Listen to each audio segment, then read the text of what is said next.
Hello student, कल हमने आपको 6 तक के पॉइंट करवा दिए थे। 7th पॉइंट देखिए।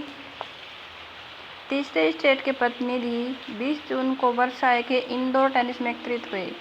यानी कि हमने कल बता दिया था कि जिस प्रकार से स्टेट जनरल की बैठक हुई थी तो उसमें थर्ड स्टेट वाले लोगों के साथ अच्छा व्यवहार नहीं किया गया। इस कारण से बाद में वो इंडोर टेनिस कोर्ट में एकत्रित हुए थे।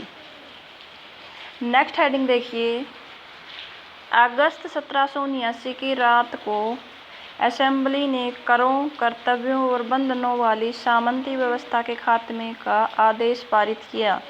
यानी कि जो तीसरी स्टेट के लोग शामिल हुए थे उन सब लोगों ने मिलकर फैसला ले लिया कि जो असेंबली के कर हैं, यानी कि सभा के जो भी कर हैं, उनके जो कर्तव्य थे वो जो सामंतों से बंधन वाली जो सरकार थी उसका खात्मा करने के लिए उन्होंने निर्णय ले लिया।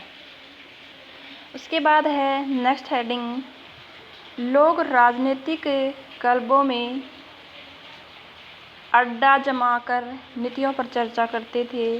इनमें जैकोबिन क्लब सबसे सफल रहा।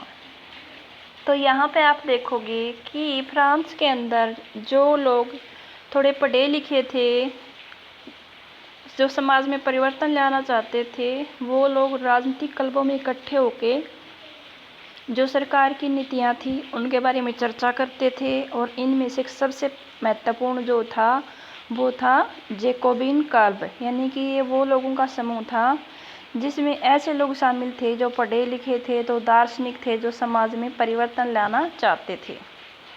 जैकोबिन क्लब का नेता मैक्सिमिलियन रोबेस्पियर था।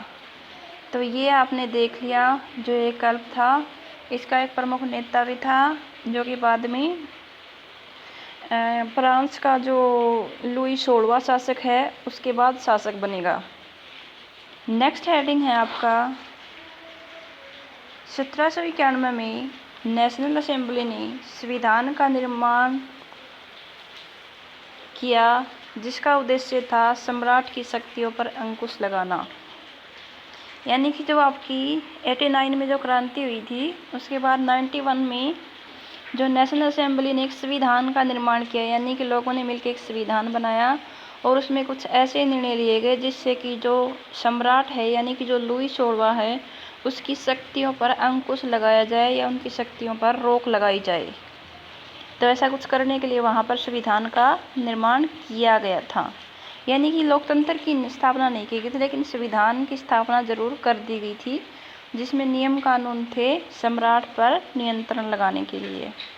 उसके बाद है 21 जून 1793 को अदालत के द्वारा लुई 16वां को फांसी दे दी गई। यानी कि जो ये क्रांति चल रही थी, जो लोग देश के अंदर संविधान वगैरह का निर्माण कर रहे थे, उन सब लोगों ने 21 जनवरी 1793 को एक अदालत के तहत लुई 16वां को फांसी दे दी गई। यानी कि अब वहाँ पर राजतंत्र का अंत हो चुका था।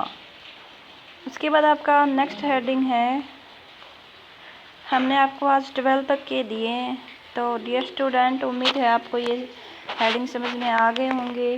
अगर आपको वीडियो समझ में कम समझ आया तो इसको एक बार फिर से देख लेना, सारी बातों का ढंग से समझ लेना।